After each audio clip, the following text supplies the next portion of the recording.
வையகம் வாழ்க வையகம் வாழ்க வளமுடன். குரு வாழ்க, குருவே துணை. என்னை இந்த உலகத்திற்கு கொடுத்த என் தாய் தந்தையரை வணங்குகிறேன். நமது குருபிரான் ஆசான் அருட்தந்தை வேதாத்ரி மகரிஷி அவர்களை வணங்குகிறேன். வாழ்க வளமுடன். இந்த இணையத்தில் இணைந்திருக்கும் வேதாத்ரிய குடும்ப உறுப்பினர்களுக்கு வணக்கங்களும் வாழ்த்துக்களும். வாழ்க வளமுடன்.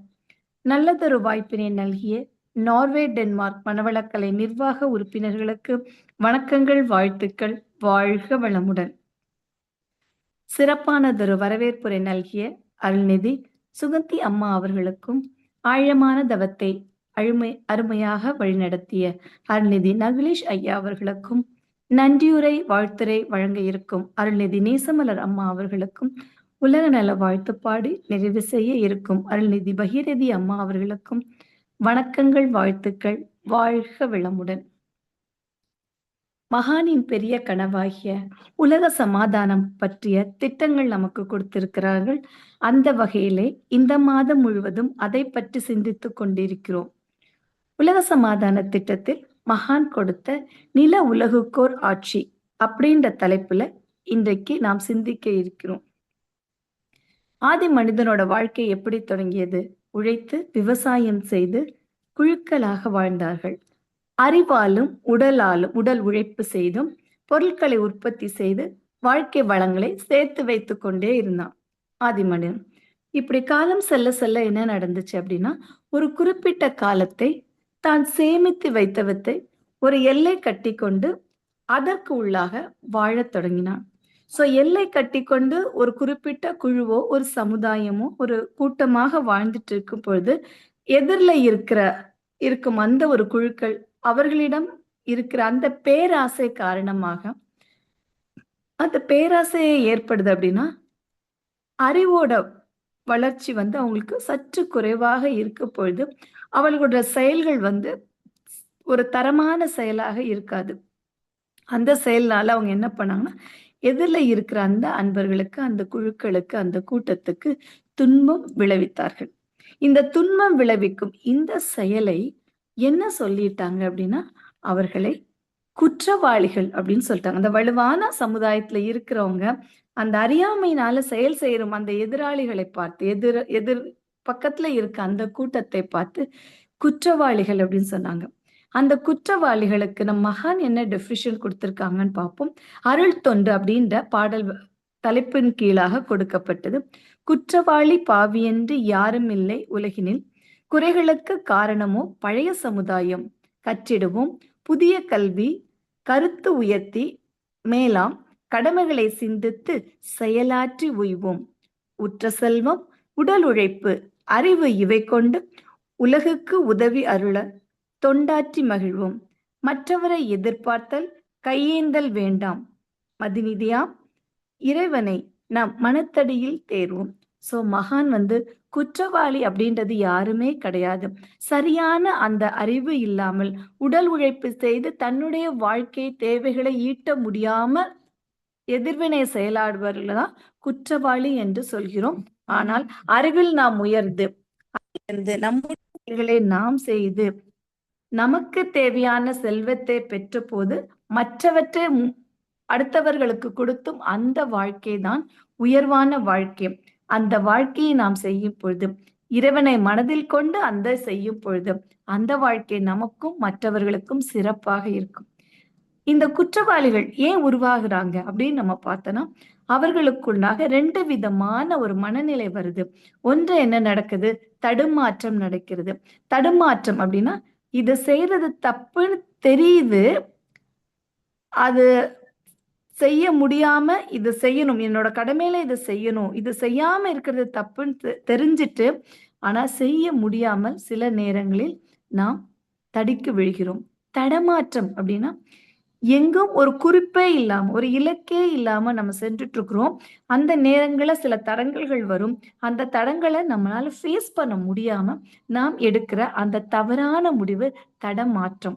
குற்றவாளிகள் தடுமாறதுனாலோ தடமாதனாலயோ இந்த விதமான ஒரு டேர்ம்ல குற்றவாளி அப்படின்ற டேர்ம்ல அழைக்கப்படுகிறார்கள்.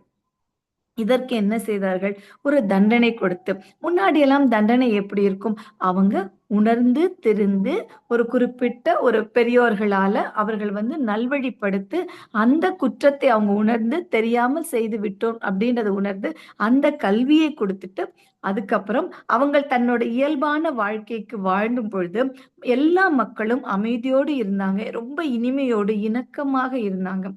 ஆனா, இன்றைய காலகட்டத்துல குற்றவாளிகள் எப்படியெல்லாம் ட்ரீட் பண்றாங்க. மரண தண்டனை வர கொடுக்கிற அளவு குற்றவாளிகள் இன்று தண்டிக்கப்படுகிறாங்க அப்படின்றது நமக்குள்ள ஒரு வருத்தத்த தானே கொடுக்குது. இதற்கு என்ன காரணமாக இருந்தது? மன்னராட்சி இருந்துச்சு, மக்களாட்சி இருந்துச்சு. அப்புறம் அரசியலாக அது மாறியது. அப்படியே வளர்ந்து, வளர்ந்து கொண்டு வரும்பொழுது, இவங்க என்ன பண்ணணும்? அரசாங்கம் ஆக்சுவலா என்ன பண்ணணும்? வாழத் தெரியாம இருக்கிறவங்களுக்கும், வாழ முடியாம இருக்கிறவங்களுக்கும், இந்த அரசாட்சி ஒரு நல்ல நிறுவனத்தை அமைத்து, பிறர் நலம் காத்து வாழ வேண்டும். அப்படிதான் இந்த காலத்து அரசாங்கம் இருக்கிறதா? நம்ம அப்படி கொஞ்சம் பின்னோக்கி போவோம். சங்க காலத்துல எப்படி இருந்தாங்க? நம்ம நெறைய கேள்விப்பட்டிருப்போம், படிச்சிருப்போம். கடையேழு வள்ளல்கள் அப்படின்னு சொல்லுவாங்க. அவங்க ஒரு குறுநில மன்னர்களாக இருந்தாங்க. அவங்களோட ஒரே எண்ணம் என்னவா இருந்துச்சுன்னா, மக்களுக்கு நல்லது செய்யணும். எந்த காலத்திலும் தன்னிடம் இருக்கிறத கொடுத்து நல்லது செய்யணும். ஏதோ ஒரு தவறு செஞ்சா, அது ஒரு பசுமாட்டுக்கு ஒரு எப்படி வலிக்குமோ, அந்த வலியை என் மகன் உணர வேண்டும். அப்படி உணர வச்சு மக்களையும், ஒரு பசுமாட்டையும் சமமாக நினைக்கிற அந்த கடையேழு வள்ளல்கள் நம்ம படிக்காம கடந்து வந்திருக்கவே முடியாது. அந்த கடையேழு வள்ளல்களோட பேர நம்ம ஜஸ்ட் ஒரு ரீகால்க்காக சொல்றேன். பேகன், பாரி, காரி, ஆய், அதியமான், நள்ளி, ஓரி. இவங்கலாம் தாராள மனசோட இருந்தாங்க. அந்த தாராள மனச எப்படி காமிச்சாங்க? தன்னிடம் இருக்கிறத எல்லாமத்தையுமே குடுத்தாங்க. அவங்க மக்கள் மீது வச்சிட்டு இருக்க அந்த பற்று, அவங்க மேல வச்சிருக்க ஒரு அக்கறை நம் இந்த ஒரு செஷன்ல நம்மளால விவரிக்கவே முடியாது. அப்படி இருந்தாங்க. அந்த கடையேறு வள்ளல்ல ஒரே ஒரு வள்ளல் வாழ்க்கையில நடந்த ஒரு சின்ன இன்சிடென்ட்ட பார்க்கிறோம். உடல்வேர் ஓரி அப்படின்ற ஒருவர் இருந்தாரு.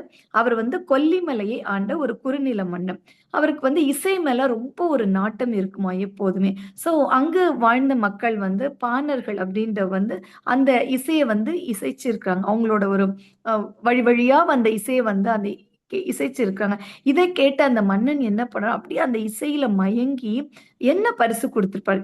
ஒரு அதிகபட்சமா என்ன குடுத்திருப்பாங்க? ஒரு பொன் குடுத்திருப்பாங்க, பொருள் குடுத்திருப்பாங்க. அப்புறம் அவங்களுக்கு வாழ்வியல் தேவை ஏதாவது குடுத்திருப்பாங்க. பட் இவர் கொஞ்சம் மாறுபட்டு என்ன குடுத்தார்ன்னா, அந்த நாடு முழுவதுமே பரிசாக கொடுத்தார். இந்த மாதிரி செயல்கள் மூலமா தான் இவர்கள் எல்லாம் எப்படி இருக்கிறாங்க அப்படின்னா, வரலாற்றில இடம் பெற்றுக் கொண்டிருக்கிறார்கள்.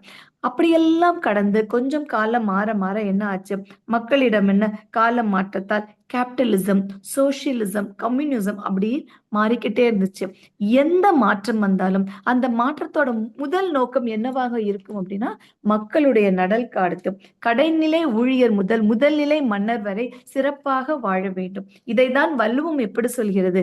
பிறப்புக்கும் எல்லா உயிருக்கும் சிறப்பவ செய்தொழில் வேற்றுமையாம். பிறவியில எல்லாரும் ரொம்ப சமமானவர்களாம். அவர்கள் செய்யும் தொழில் ஒரு அடிப்படை காரணமாக அவர்களிடம் சில வேறுபாடுகள் இருக்கலாமே தவிர, அவங்களுடைய அடிப்படை வாழ்க்கை தேவைகள், அவர்களுக்கான நிலம், நீர், உடை, வாழ்வியல் சூழல் அது எல்லாம் எல்லோருக்கும் சமமானதாக இருக்கணும்னு தான் சொன்னாங்க. அப்படி சமமானதா இருந்திருந்தா, இன்னைக்கு எல்லாரும் ஒரு சமமான ஒரு வாழ்க்கைய தானே வாழ்ந்திருப்போம். ஆனா, இன்னைக்கு சூழ்நிலை கம்ப்ளீட்டா மாறிடுச்சு. வீட்ல குழந்தைங்கலாம் இருக்கிறாங்க. அவங்க ஒரு கல்வி ஒரு ஒரு உயர் கல்வி கத்துக்கணும்னு முடிவு பண்றாங்கன்னு வச்சுக்கங்களேன். அவங்க எவ்ளோ கோச்சிங் சென்டர்ஸ் போடுறாங்க. தன்னை எவ்வளவு பிரிப்பேர் பண்ணிக்கிறாங்க. ஒரு வெளிநாட்டுல போய் ஒரு கல்வி கத்துட்டு வரணும் அப்படின்னா, அவங்க இருக்கிற அந்த உள்நாட்டிலேயே கோச்சிங் பண்ணிக்கிறாங்க. எக்ஸாம் எழுதுறாங்க. இப்பல்லாம் ரொம்ப டெக்னாலஜி மாறிடுச்சு. ஆன்லைன் எக்ஸாம் எழுதுறாங்க. அதுக்கப்புறம் அவங்கள ஒரு குரூப் டிஸ்கஷன் அப்படின்ற ஒரு ப்ராசஸ் இருக்கு. அதுல அவங்கள கலந்துக்க வச்சுறாங்க. ஒரு ஒரு ஸ்டேஜா போய் அதுக்கப்புறம் ஆன்லைன் இன்டர்வியூ அட்டெண்ட் பண்றாங்க. அப்படி படிப்படியா போய் தான் அவங்களால ஒரு உயர் கல்விக்கு வேறு இடத்திற்கோ, வேறு நாட்டுக்கோ, வேறு கண்டத்துக்கோ அவங்களால டிராவல் பண்ண முடியும். இந்த மாதிரி ஏதாவது ஒரு கிரைட்டீரியா நம்மளே ஆளும் அரசியல் தலைவர்களுக்கு இன்னைக்கு இருக்கா அப்படின்னு பார்த்தோன்னா, அது யாருக்கும் பெருசா ஒரு கிரைட்டீரியா இல்ல. அவங்க ஏதாவது எக்ஸாம் எழுதுறாங்களா? அவங்க ஏதாவது இன்டர்வியூ அட்டெண்ட் பண்றாங்களா? எதுவுமே கிடையாது. அவங்க எப்படி வாழணும்னு நெனச்சா, ஒரே ஒரு விஷயம் தான். அ ஒரு ஆட்சி முறை மாற்றம் வரும். நம்ம எல்லாரும் ஓட்டு போடுறோம். அதுக்கப்புறம் அவங்க செலக்ட் ஆகி போறாங்க. அப்போ மகான் என்ன சொன்னாங்க? "உலகிலுள்ள பொறுப்புடைய தலைவர் எல்லாம் பொறுப்புடைய தலைவர். பொறுப்பு என்னெல்லாம் பொறுப்பு கொடுக்குது? ஒரு என்ன ரெஸ்பான்சிபிலிட்டி அப்படின்னு சொல்லுவாங்க. ஒரு கல்வி எனக்கு கிடைக்கணும்னா, அதை என்ன தகுதியாக்கிக்கிறது எனக்கு ஒரு ரெஸ்பான்சிபிலிட்டி. அடுத்ததாக என்ன இருக்கும்? எனக்கு ஒரு சமுதாயம் சார்ந்த ஒரு அறிவு வளரணும் அப்படின்னா, அதுக்கு ஒரு சமூக நோக்கு பத்தின ஒரு ரெஸ்பான்சிபிலிட்டி இருக்கும். அப்புறம் எனக்கு உயர் அறிவு வேணும். எனக்கு எல்லாவற்றையும் பத்தி தெரியணும்னா, அதுக்கு சில விதமான வழிமுறைகள் இருக்கு. இதையெல்லாம் இந்த அரசியல்வாதிகளால இன்னைக்கு கத்துக்க முடியுதா? இதெல்லாம் தெரிஞ்சுட்டு தான் அவங்க வராங்களா? அப்படின்னு பார்த்தோன்னா, அது ரொம்ப ஒரு கேள்வியாகவே இருக்கிறது.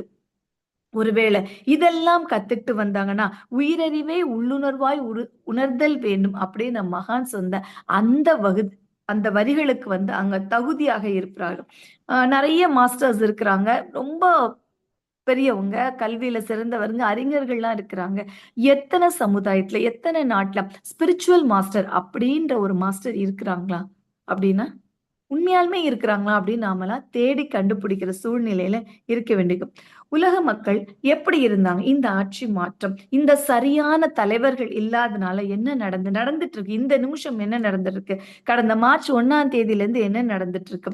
உலக மக்கள் ஒரு பிரிவினர் மற்றொரு பிரிவினரை அப்படி இப்பல்லாம் சைபர் டெவலப் ஆயிடுச்சு. முன்னால நேருக்கு நேர் போர் புரிஞ்சுட்டு இருந்தாங்க. இப்பல்லாம் டெக்னாலஜிய யூஸ் பண்ணிட்டு அங்கங்க போட்டு பாம்ப் போட்டு என்ன சொல்லுவாங்க? சைபர் கிரிமினல்ன்னு சொல்லுவாங்க. பாம்ப ஏவி விட்டு கூட்டம் கூட்டமாக, கும்பல் கும்பலாக மனிதர்கள் மாய்ந்து போவதை, குழந்தைகள் எதுவுமே அறியாத ஒரு குழந்தை கூட மாய்ந்து போறத நான் கடந்த 1 மாசமா இந்த சப்ஜெக்ட் பிரிப்பேர் பண்ணும்போது, என்னோட முதல் சங்கல்பம் என்னவா இருந்துச்சுன்னா, இத நான் பேசும் பொழுது, இன்னைக்கு நம்மள சுத்தி நடந்துட்டு இருக்கு. இந்த போர் சூழ்நிலை மாறணும்ன்ற பயங்கரமான ஒரு சங்கல்பத்துல தொடங்குனா கூட, இன்னைக்கும் அது முடியலையேன்ற ஒரு வருத்தத்தோட தான் நான் இந்த செஷன் பேசிட்டு இருக்கேன். இத என்ன பண்ணாங்க? ஒருத்தருக்கு ஒருத்தர் சண்டை போட்டு டெக்னாலஜி யூஸ் பண்ணி வளங்களை பறித்தார்கள். எதை பறித்தார்கள்? 2 நாடு வகுத்தார்கள். ஏற்கனவே சொன்ன மாரி உழைப்பு மூலமா ஒரு எல்லை வகுத்தார்கள். ஒரு எல்லைக்கும் 2 எல்லைக்கும் மக்களுக்காக டிரான்ஸ்போர்டேஷன் நடந்துட்டு இருக்கு. வேறு வேறு நாட்டுல இருக்கிற மக்களுக்காக டிரான்ஸ்போர்ட் நடக்கிற அந்த இடத்துல இன்னைக்கு குண்டு வீசப்படுகிறது. அந்த இடத்துல இருக்கிற மக்கள் கும்பலாக இறந்து போவதை பார்க்கும்போது நமக்கு எவ்வளவு கஷ்டமா இருக்கும். இதுதான் மகான் கண்ட கனவாம். கனவு எப்படி இருக்கும்? எல்லாருக்கும் வாழ்க்கையில கனவு இருக்கும். தினம் தினம் உறங்கும் பொழுது நாம் எல்லாம் ஒரு கனவோட தான் அடுத்த நாள் எந்திரிக்கிறோம். நமக்கு நிறைவேற்ற வேண்டும்ன்ற கனவு, நிறைவேற்றப்படாத அந்த ஆசை கனவாக வருகிறது. ஆனால் நம் மகானோட கனவு எப்படி இருந்துச்சுன்னா, 20 வருஷம், 30 வருஷம் அவர் வாழும் வரைக்கும் ஒரே ஒரு கனவ அவர் திருப்பி, திருப்பி, திருப்பி, திருப்பி நினைச்சுட்டே இருந்தாரு. அந்த கனவு என்னவா இருந்துச்சுன்னா, ஓர் உலக பேரரசு வேண்டும். அந்த ஓர் உலக பேரரசு எப்படி வேண்டும் அப்படின்னு ஒரு கவியில ரொம்ப அழகா விளக்கியிருக்கிறாங்க. அந்த கவியை இப்ப உங்க முன்னாடி வாசிக்கிறேன். உலக பொது ஆட்சி என்று உயர்திட்டம் ஒன்றுதான். அந்த உயர்திட்டம் மட்டும்தான் போர் எழாமல் ஒவ்வொரு நாட்டை அதனின் மக்கள் அதை அச்சமின்றி பாதுகாக்கும். உலக பொது ஆட்சிக்கு குறைந்த திட்டம் எதுவெனினும் பயன் தராது. உயர்ந்துள்ளது விஞ்ஞானம், விரைவி பயனை செய்த வணிகம் எல்லாம் உலக பொது ஆட்சியினின்றேன். இவை அனைத்தும் அவ்வப்போது நகர்ந்து போகும். உண்மையில் அனைத்துலக மக்களுக்கும் அச்சமின்றி பாதுகாப்பாய் உலகள் வாழ்ந்து உயர்ந்தோடெனில் ஒவ்வொருவருக்கும் இவ்வுயர்ந்த எண்ணத்தை உலகுக்கு அலை அலையாய் பரவி வேண்டிய கடமையாகும். இந்த எண்ணம் என்ன பண்ணும்? இந்த ஆட்சி எப்படி இருக்கணும்ன்ற எண்ணம் ஒவ்வொரு மக்களிடமும் நம்ம செலுத்திக்கிட்டே அந்த எண்ணத்தை நம்ம செலுத்திட்டே இருக்கும் பொழுது அந்த ஓர் உலக பேரரசு வரும். இந்த ஓர் உலக பேரரசு ஏன் உருவாக்க வேணும் அப்படின்ற ஒரு கேள்வி வரும்ல. மகான் நமக்கு தெரியும் பல தடவை ஒரு குறிப்பிட்ட வயதுக்கு பின் 6 மாதங்கள் இந்தியாவிலும் 6 மாதங்கள் வெளிநாட்டுல தான் இருப்பாங்க. அநேக காலங்கள் யுஎஸ்ல தான் அவங்க ஸ்பெண்ட் பண்ணுவாங்களாம். அப்படி யுஎஸ் போன பொழுது நம்ம எல்லாருக்கும் தெரிஞ்ச ஒன்றுதான் அமர்ஷில் அரங்கில உலக அமைதி பத்தி பேசினாங்க. அந்த உலக அமைதியை பத்தி பேசிட்டு இருக்கும்போது அடுத்த ஸ்டெப் அவங்க என்ன பண்ணாங்க? இந்த உலக அமைதிக்கான திட்டங்களை நம்ம வழிவகை செய்யணும்னு சொல்லிட்டு ஒரு திட்டங்கள் எல்லாம் செஞ்சாங்க. இது என்னென்ன திட்டங்கள் எப்படி எப்படி இம்ப்ளிமெண்ட் பண்ணணும் அப்படின்னு சொல்லிட்டு அடுத்த முறை செல்ல பொழுது கலிபோர்னியாவில் உள்ள எக்கோவேலி என்ற பொதுக்கூட்டத்தில் பேசினார்கள். அந்த பொதுக்கூட்டத்துல ஒரு 10 விதமான திட்டங்களை அவங்க சொல்றாங்க. என்ன திட்டங்கள் சொல்றாங்க? இந்த திட்டங்கள் யாரெல்லாம் இம்ப்ளிமெண்ட் பண்ணலாம்? இது எப்போதுமே ஒரு குழுவாக சேர்ந்து செயல்படும் பொழுது தானே அதனோட சக்சஸ் இருக்கும்.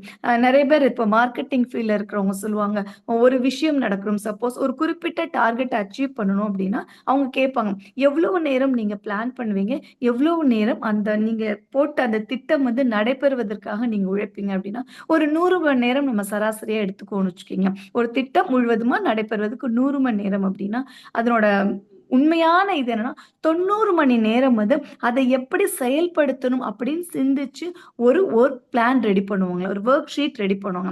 அந்த ஷீட்டை நம்ம சரியா பண்ணிட்டோம்னா அடுத்து 10 நிமிஷம் ரொம்ப வேகமா அதை இம்ப்ளிமெண்ட் பண்ணிடலாம் அப்படின்னு சொல்லி மார்க்கெட்டிங்ல சொல்லுவாங்க. அது போல இந்த உலக அமைதி மகானோட பெரிய கனவு. பல வருஷம் அந்த உலக அமைதி நடைபெறணும்.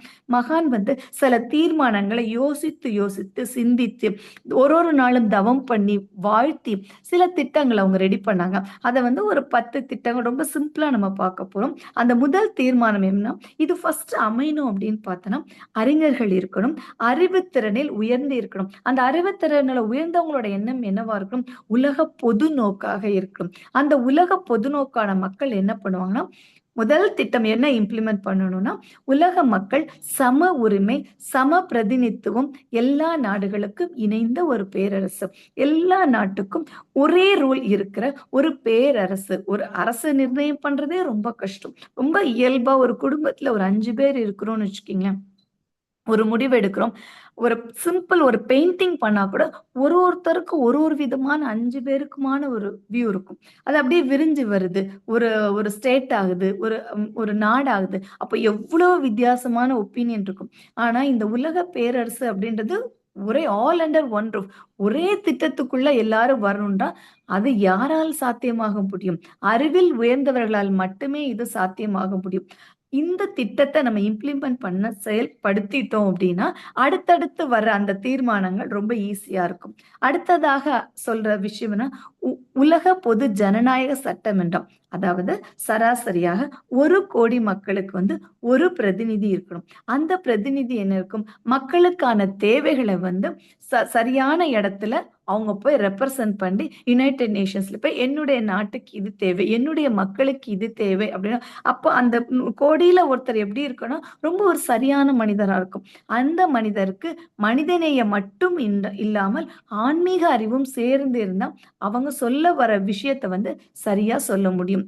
3வது திட்டம் என்ன இருந்துச்சுன்னா, பிறப்புரிமை சுதந்திரம், தனிமனிதன் குழுவால். இப்ப அப்படித்தானே பண்ணாங்க. யாரோ எங்கோ இருக்கிற அந்த மனிதர்களோட பிறப்புரிமையும் சுதந்திரத்தையும் பறித்துக் கொண்டே இருக்குது இன்னொரு நாடு. அது பறிக்கப்பட்டாலும் தடுக்கப்பட்டாலும் நமக்கு தேவையான, இப்போ இந்தியால அன்பர்களுக்கு தெரியும், நார்வேல இருக்கிற அன்பர்களுக்கு தெரியும், இந்தியாவுக்கு எங்களுக்கு அடிப்படை சில விஷயங்கள் கூட கடல் கடந்து வர வேண்டிய அந்த சூழல், கடல் அங்க ஒரு பிரேக் பண்ணதுனால, அங்க ஒரு பிளாக் பண்ணதுனால எங்களுடைய வாழ்வியல் தேவைகள் கூட கிடைக்க முடியாத ஒரு சூழ்நிலையில இந்தியர்கள் அங்க இன்னைக்கு வாழ்ந்துட்டு இருக்கோம். இது வரும் பொழுது இது பறிக்கப்படாமலும் தடுக்கப்படாமலும் இருக்க என்ன பண்ணும் இந்த பேரரசு, அதுக்குண்டான அந்த கொஸ்டின் ரைஸ் பண்ணும், அது மக்களுக்கு கிடைக்க வேண்டிய அடிப்படை தேவைகள் கிடைக்க உதவி செய்து கொண்டிருக்க வேண்டும். 4வதாக உணவு, உடை, வீடு, கல்வி, தொழில், திருமணம், ஆராய்ச்சி, இது வேலை வாய்ப்பு, இது எல்லோருக்கும் அடிப்படையில கிடைக்க வேண்டும். அதுக்கு உண்டான சூழலையும் அதற்கு உண்டான சந்தர்ப்பத்தையும் கொடுக்க வேண்டும். சோ இப்போ எல்லாரும் சொல்றோம், ஆண் பெண் சம உரிமை அப்படின்னு நம்ம சொல்லலாம். ஆண் பெண் சம உரிமை இருந்த போதிலும் பெண்களுக்கு உடல் ரீதியா சில மாற்றங்கள் நிகழும். அந்த மாற்றம் நிகழும் போது அதுக்கான வாய்ப்பு வசதிகளை இந்த ஓருலக பேரரசு செய்து கொடுக்க வேண்டும். எவ்வளவு படிப்படியா அழகா சொல்றாங்க பாருங்க. முதல்ல எல்லாரும் ஈக்குவலா இருக்கணும். அப்புறம் ஒரு நபருக்கு 1 கோடிக்கு ஒரு நபர் ரெடி பண்ணணும். அந்த ஒரு நபர் என்ன பண்ணும், நம்மளுடைய பிறப்புரிமை சுதந்திரத்துல எந்த காலத்திலும் பிரச்சனை வராது பார்க்கணும். அது குறிப்பா பெண்களுக்கு. அந்த பெண்களுக்கு இன்னும் கொஞ்சம் மகான்ட்ட கேட்பாங்களாம், பெண்கள் வந்து ஆண்களை விட உயர்ந்தவர்களா? தாழ்ந்தவர்களா? சமமானவர்களா? அப்படின்னு கேள்வி கேட்டிருக்காங்க. மகான் வந்து சொல்லுவாராம், ரொம்ப சிரிச்சுட்டே பதில் சொல்லுவாங்களாம், பெண் வந்து சிறப்பானவர்கள். சூப்பர்லேட்டிவ்ல குடுத்திருக்காங்க பெண்களுக்கு. பெண்களுக்கு எப்பொழுதுமே அந்த உயர்வான அந்த மதிக்கத்தக்க அந்த பெண்களுக்கு வந்து எப்பொழுதுமே கொஞ்சம் எக்ஸ்ட்ரா உடல் ரீதியா சேஞ்சஸ் வரும்போது அவங்களுக்கு எக்ஸ்ட்ரான நம்ம எஃபோர்ட் அவங்களுக்கு ஸ்பேஸ் குடுக்கணும்னு சொல்லியிருக்காங்க. அடுத்ததாக எல்லோரும் உலக அனைத்தும் எல்லா மக்களுக்கும் உலகம் அனைத்தும் சொந்தமாக இருக்குது. இப்ப நார்வேல பல அன்பர்கள் வந்து இத கேட்டுட்டு இருக்கீங்க அப்படிதானே? நீங்க எல்லாம் பயிற்சிகள் முடிச்சிருப்பீங்க. அருள்நிதியா, துணை பேராசிரியரா, பேராசிரியராக நெறைய நீங்க வளர்ந்துட்டு இருக்கிறீங்க. நாங்க இந்தியால இருந்து வளர்ந்துட்டே இருக்கிறோம். உங்களுக்கு நெறைய பேருக்கு ஒரு கனவு இருக்கும் அப்படித்தானே? இந்தியாவுக்கு வரணும். நம் மகான் வாழ்ந்த அந்த புனித பூமியில் நாமும் ஒரு 5 நாள் ஒரு கிளாஸ் அட்டெண்ட் பண்ணணும். ஒரு 1 வீக் நம்ம அங்க ஸ்டே பண்ணணும் அப்படின்னு உங்க எல்லாருக்கும் தோணும் தானே?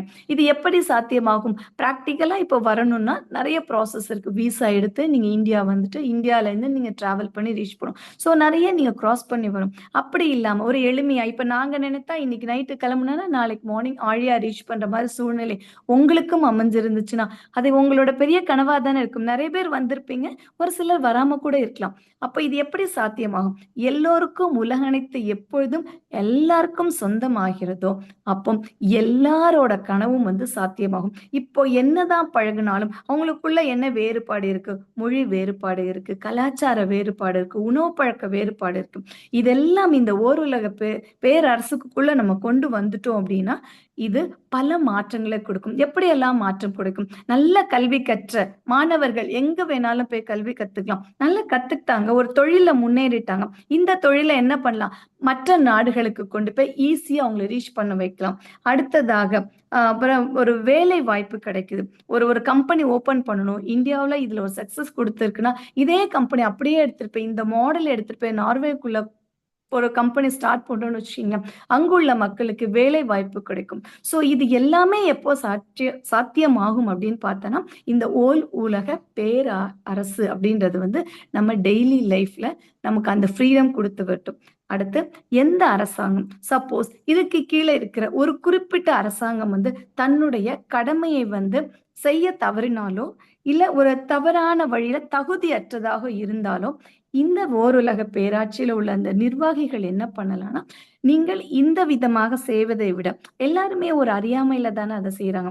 ஸோ இப்படி செய்யாமல் இந்த மாதிரி ஒரு கல்வி கொடுத்தாலோ, ஒரு பெண் சுதந்திரம் கொடுத்தாலோ, இப்போ எல்லா நாடுகளுக்கும் பெண் சுதந்திரம்ன்றது வந்து சாத்தியம் இல்ல. நமக்கு தெரியும். பல நாடுகள் வந்து பெண்கள் ரொம்ப ஒரு அடிப்படையா தான் வாழ்ந்துட்டு இருக்காங்க. அவங்களுக்கு ஒரு நல்ல சுதந்திரம் கொடுக்கும்போது, ஒரு கல்வி அறிவு கொடுக்கும்போது, குழந்தைகளுக்கு வந்து பல மொழிகள் கத்துக் கொடுக்கிற ஒரு வாய்ப்பு கிடைக்கும் பொழுது, இதெல்லாம் குடுத்துட்டோம்னு வச்சுக்கங்களேன், அதுல ஏதாவது அரசாங்கம் செய்ய முடியாமல் போனா, இந்த ஓருலக பேரரசு வந்து அத அடாப்ட் பண்ணிட்டு, அவங்கள நல்லா ட்ரெயின் பண்ணி ஒரு ஒரு மாடல் காமிச்சு, இந்த மாதிரி நீங்க பண்ணுங்க. இப்ப எல்லாருக்குமே தெரியும்.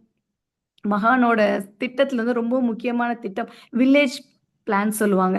கிராமங்கள போய் தத்தெடுத்து, அதுல வந்து நம்ம வேதாத்திரிய கல்விய குடுத்து, அவங்களோட வாழ்க்கைய பல கிராமங்கள மாத்திட்டு இருக்கிறாங்க.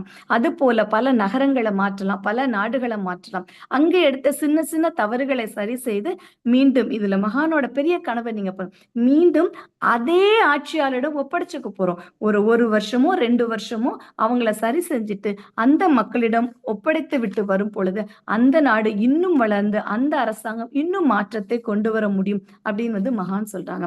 இப்பொழுது ரொம்ப முக்கியமான விஷயம். மகான் வேதாத்திரியம் உருவாவதற்கு அடிப்படை காரணமா சொன்னது 2 அந்த உலக போர பார்த்ததுனால. இந்த எல்லை கட்டி வாழப்படுது. அந்த எல்லையில தான் பிரச்சனைகள் ஆரம்பிக்கும். அந்த எல்லையில பிரச்சனை எதுல கொண்டு விடுது அப்படின்னு போட்டா போர்ல கொண்டு வருது. இந்த போருனால என்ன ஆகுது? போர் நடக்குது, உயிரிழப்பு வருது, பொருளாதார மாற்றம் வருது, உலகமே அத சரி செய்ய முயற்சி பண்ணிட்டு இருக்கு. இதெல்லாம் ஒரு கல்வியில் உயர்ந்தவர்களுக்கோ, வயதில் பெரியவர்களுக்கோ இது புரியும். ஆனா, அந்த நாட்ல இருக்கிற அந்த குழந்தைகளுக்கு அது புரியுமா? இப்போ நடந்துட்டு இருக்கு. ஒரு சைக்காலஜி ரிப்போர்ட் படிச்ச ஒரு விஷயத்த ஷேர் பண்றேன். என்ன நடந்துச்சு? அங்க இருக்கிற குழந்தைகள் வந்து அந்த பாம் போட்டு, போட்டு பயந்து தூக்கம் இல்லாம கஷ்டப்படுறாங்க அந்த குழந்தைங்க. சரியான உணவு சாப்பிட்டா அவங்களுக்கு அது செமிக்க மாட்டேங்குது. ஏன்னா, அவங்க அந்த பயத்திலேயே இருக்கிறாங்க. போர் நடந்தா என்ன விளைவுன்னு அந்த குழந்தைங்களுக்கு தெரியாது. பட் என்ன நடக்குது? அந்த சத்தம், அந்த பாம்ப போட்டானா, அந்த குழந்தைங்க உடம்புல நடக்கிற அந்த கெமிக்கல் ரியாக்ஷன் சொல்லுவாங்க. ரசாயன மாற்றம் வந்து பலவிதமான வியாதிகள் அந்த குழந்தைங்களுக்கு கடந்த 10, 15 நாள் வந்து நெறைய ரிப்போர்ட் ஆயிட்டு இருக்கதா படிச்சேன். ஸோ யோசிச்சு பாருங்க. போர விட போர் வந்துருமோ அந்த பதட்டமும், அந்த போர் நடந்த பின்பு நமக்கு என்னெல்லாம் பின்விளைவு வரும் அப்படின்ற எண்ணமும் வந்து ஒரு ஒரு பயங்கரமான ஒரு மென்டல் சேஞ்ச நமக்கு வந்து குடுத்துட்டு இருக்கு. அப்போ இந்த போர என்ன பண்ணும்? சட்ட விரோதமாக்கப்படணும். போர் அப்படின்றது இருக்கவே கூடாது. எந்த விதத்திலயும் மனிதர்களுக்கு நன்மை செய்யாத அந்த போர் வந்து இருக்கவே கூடாது. அது மட்டும் இல்ல. இந்த போர் ஏன் போர் நடத்துறாங்க? ஒரு இன்செக்யூரிட்டி யாரோ ஒருத்தங்க இருக்கும் பொழுது, நம்மள அடிக்க வந்துருவாங்களோ அப்படின்ற பயத்துல நம்ம திருப்பி அடிச்சுடுறோம். யாருக்கும் யார்ட்டயும் சண்டை போடணுன்ற எண்ணம் இல்ல. எதிராளியோடைய ஒரு ஒரு மனநிலை வந்து நம்மள மாத்தும். ஸோ அதனால என்ன பண்றாங்க? பல நாடுகள் போர் வந்துச்சுன்னா, தன்னை தற்காத்துக் கொள்வதற்காக போர் கருவிகள வந்து உற்பத்தி செஞ்சுட்டே இருக்கிறாங்க. அந்த போர் கருவிகள் உற்பத்தி செய்றாங்க. அதற்கான பல பல என்ன சொல்றது டாலர் கணக்குல அவங்க வந்து அந்த அந்த கம்பெனி எல்லாம் டெவலப் பண்றாங்க. அத உற்பத்தி செய்ற அந்த தொழிற்சாலைகள்லாம் அத டெவலப் பண்றாங்க. அங்க வந்து விஞ்ஞானிகள் எது போட்டா கம்ப்ளீட்டா ஒரு நாடு அழியும் அப்படின்றது திங்க் பண்றாங்க. இதெல்லாம் வந்து அப்படியே ஒரு ஆக்கத்துறைக்கு இது ரொம்ப பாசிட்டிவ் இந்த சேஞ்ச் குடுத்தா எப்படி இருக்கும் அப்படின்னு வந்து மகானோட கனவு இருக்கு. அவர்களுக்கும் ஒரு குடும்பம் இருக்கதானே செய்யுது. அவங்க போர் தளவாடங்கள் செஞ்சா கூட அவங்க குடும்பமும் சாப்பிடும். அவங்க வாழ்க்கையும் நல்லா இருக்கும். ஒருவேளை அந்த தொழிற்சாலை மூடிட்டோம்னா, அவங்களோட வாழ்க்கை எப்படி இருக்கும் அப்படின்னா, யோசிச்சுட்டு மகான் என்ன சொல்றாங்கன்னா, இதை அனைத்தும் ஆக்கத்துறைக்கு செலவழிக்க வேண்டும். என்ன ஆக்கத்துறைக்கு செலவழிக்கலாம் அப்படின்னா, இதுல உருவாக்கப்பட்ட அந்த அதுக்காக செலவிடப்படும் அந்த பணத்தையும், அதற்காக செலவிடும் அந்த எம்ப்ளாயீஸும் என்ன பண்ணலாம்? பின்தங்கிய நாடுகள் நெறைய இருக்குது நமக்கு. அந்த பின்தங்கிய நாடுகளுக்கு மக்களுக்கு கல்வி கொடுப்பதற்கு, தொழில் கொடுப்பதற்கு, விவசாயம் கற்றுக் கொடுப்பதற்கு, நம்ம அப்படியே அத மாத்தி விட்டா, இவங்களுக்கும் வேலைவாய்ப்பு கிடைக்கும். அந்த நாடும் நல்லா இருக்கும். இந்த உலகமே ஒரு பெரிய முன்னேற்றத்தை நோக்கி போகும். உயர்தரமான வாழ்க்கை எல்லாத்துக்கும் கிடைக்கும் சொல்றாங்க. இது எல்லாத்தையும் தாண்டி தொண்டு நிறுவனம் உருவாக்க வேண்டும். தொண்டு நிறுவனம் எப்படி இருக்கும்னா, மக்கள் பணிக்காக மட்டுமே இருக்கும். உங்களுக்கு எல்லாம் தெரியுமா? நாம் எல்லோரும் அந்த தொண்டு நிறுவனத்தின் நண்பர்களாக தான் இப்போ வந்து சேர்ந்திருக்கோம். எந்த தொண்டு நிறுவனம்? ஸ்கை அப்படின்ற ஒரு பெரிய தொண்டு நிறுவனத்தோட ஒரு ஒரு விருப்பப்பட்ட ஒரு அன்பர்களாக நம்ம இதுல இணைஞ்சிருக்கோம். நம்மோட வேலை என்னவா இருக்கும்? ஆன்மீகத்தை பத்தி தெரிஞ்சுக்கணும். அதே நேரத்தில் இத ஃபுல்லா பண்ணிட்டு இருக்க முடியுமானா, வாழ்வியல் தேவைகளுக்கு மீதி நேரம் நம்ம பொருளாதாரத்தை உயர்த்திக்கணும். நேரம் கிடைக்கும் போதெல்லாம் சுகாதாரத்தை மக்களுக்கு சொல்லிக் கொடுக்கணும். மகானோட இந்த கனவு வந்து விஞ்ஞான ரீதியா நம்ம செஞ்சு இதனோட பலன் என்னன்னு மக்களுக்கு சொல்லிக் கொடுக்கலாம். இதெல்லாம் செய்யும் பொழுது சரியான அரசியல் யாரை தேர்ந்தெடுத்து இந்த மக்கள் நம்மள வழி நடத்துவாங்க அப்படின்னா, அரசியல் தலைவர்களை தேர்ந்தெடுக்கக்கூடிய அந்த அறிவை கொடுத்துட்டோம்னா, மக்கள் வந்து பல விதமான அந்த என்ன சொல்றது? வாழ்வியல பலவிதமான திட்டங்கள் எல்லாம் செஞ்சு நல்ல ஒரு அ உலகத்துக்கு தன்னை முழுவதுமாக அர்ப்பணிக்கும் பொழுது, இந்த ஓருலக கூட்டாட்சி வரும்பொழுது, அதுக்கு கீழாக இந்த திட்டங்கள் எல்லாம் நம்ம ப்ராப்பரா பண்ணிட்டே இருந்தோம்னு வச்சுக்கங்களேன், ஒரு மகானோட கனவாகிய அந்த உலக அமைதிக்கு வந்து ரொம்ப சீக்கிரமா நம்ம வந்து டிராவல் பண்ணிட்டே இருக்கோம்.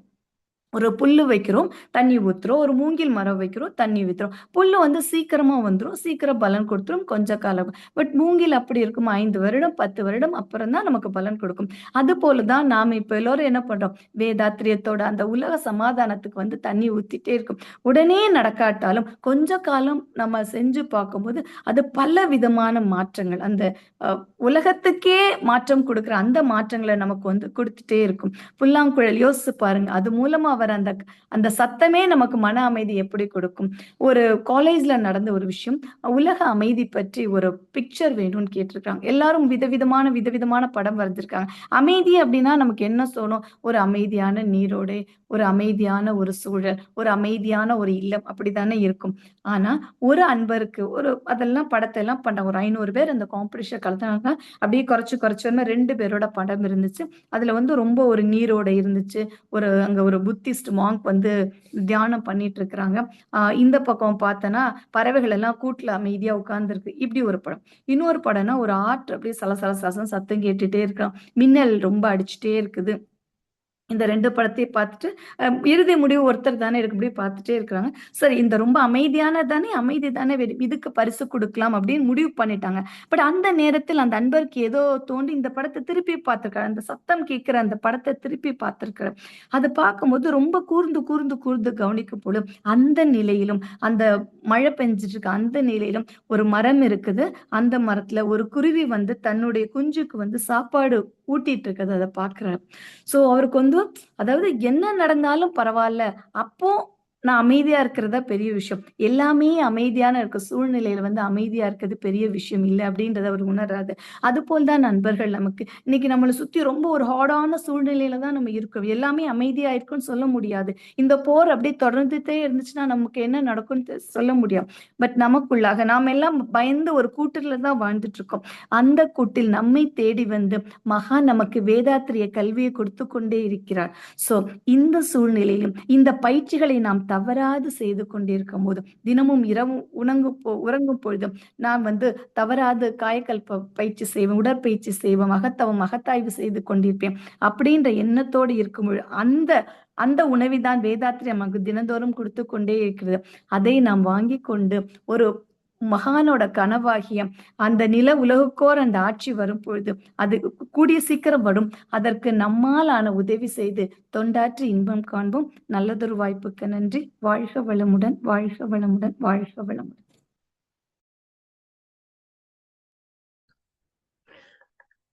நன்றி அம்மா, நன்றி. மிகவும் ஒரு அற்புதமான ஒரு சிந்தனை. நிலவு உலகுக்கு ஒரு ஆட்சி என்ற தலைப்பில் ஆதி மனிதன் விவாச